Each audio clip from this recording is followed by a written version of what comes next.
Live from Fargo and serving you on TV, online, and on the go. This is Valley News Live at 6. A truck is in the Cheyenne River and a man has been arrested after leading officers on a chase. Good evening and thanks for watching. West Fargo police tell us this crash could have been avoided if the man had pulled over when cops tried stopping him early on in the pursuit. Aaron Anderson from Moorhead crashed a truck into the Cheyenne River, according to police. Reports of erratic driving led officers to Anderson Saturday morning. Fargo and West Fargo police tried pulling him over, but he ignored them. A West Fargo officer located the vehicle approximately the 4300 block of 7th Avenue North.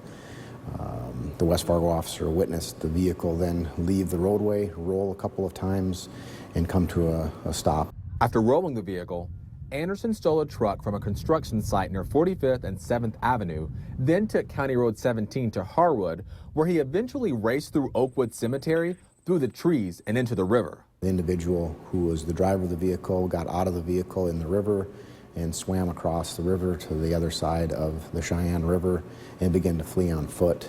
West Fargo PD, being helped by several different law enforcement agencies, located Anderson in the wooded area. The suspect then was taken into custody, was transported to a local hospital for clearance, and then transported to Cass County Jail on charges of reckless endangerment, theft of a motor vehicle, fleeing in a motor vehicle, and fleeing on foot. Officer Nielsen says the investigation is just starting, but they don't believe alcohol or drugs were involved. A call was made around 2 this morning saying a vehicle had gone into the Red River. Multiple law enforcement agencies arrived at the north end of the Red River and conducted a search for the vehicle, but were unable to find it or any person in the river.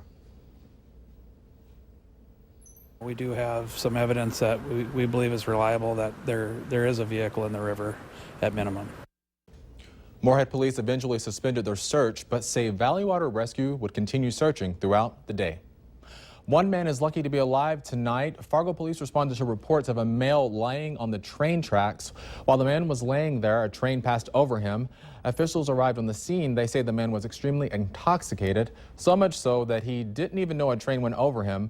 The man was brought to an area hospital and treated for minor injuries.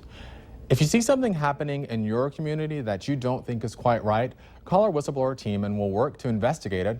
Call our whistleblower hotline now at 701-237-6576 and leave your tip. A wet summer has farmers thinking big for their corn and soybean crops this year, but that won't guarantee a profit as low crop prices could hurt the bottom line. The recent high for corn and soybean prices in southeast Minnesota was more than $6 and $13 per bushel, respectively, in 2012. Those have dropped to a current price of less than $3 for corn and less than $9 for soybean. Justin McKee explains these big drops are making it harder and harder for local farmers to make a living.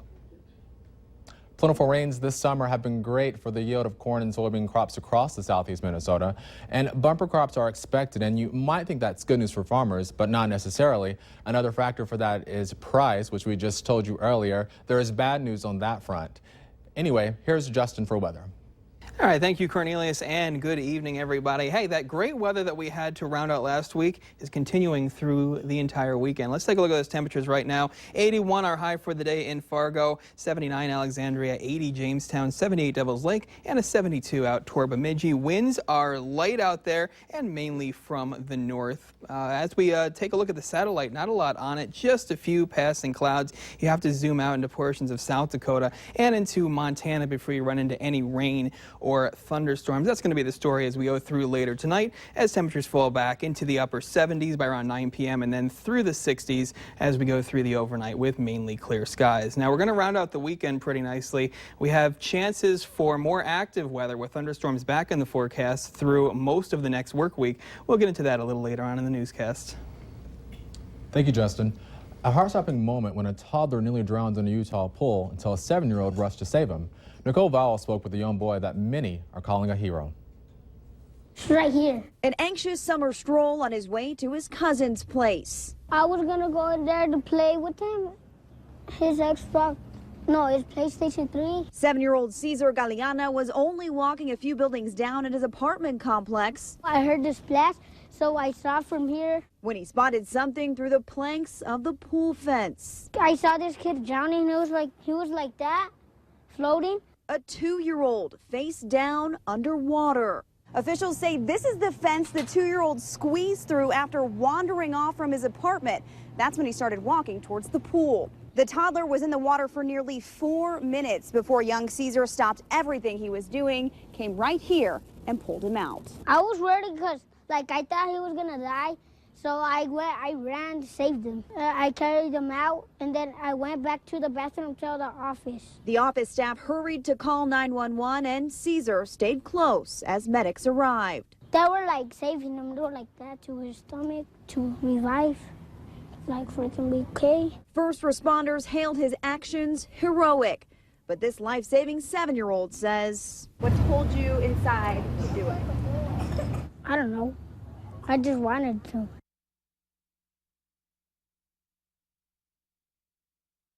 What a brave little boy. The 2-year-old was in fair condition Thursday night and is expected to make a full recovery.